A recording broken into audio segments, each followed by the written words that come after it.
present-day Lake Sleepy Eyes, named after Joseph Nicollet's friend Ishtakaba. Due to a serious injury, Chief Sleepy Eyes could not travel in person to meet with Nicollet, whose reputation had already reached Sleepy Eye.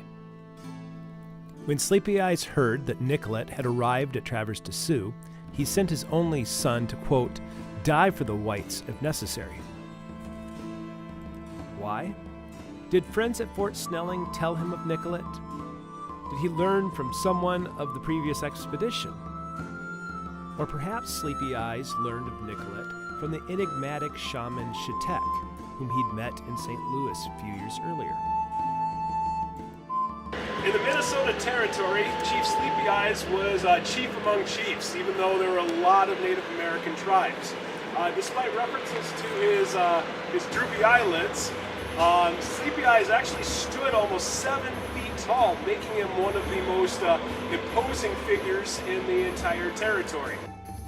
But because of his war wound, Sleepy Eye sent his son, Manza Ostegmani, in his stead, saying of him, "He is the dearest thing on earth, but my heart will be rejoiced if he dies fighting for the whites."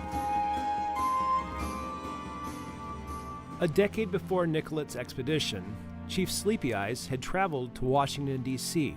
to meet with President Monroe to promote peace between the two nations. To secure peace between his people and the American Fur Company, he married his oldest daughter to Joseph Laframboise, and along with his son Manza Ostegmani, he sent his youngest daughter, Yellow Medicine, to be a second wife to the fur trader.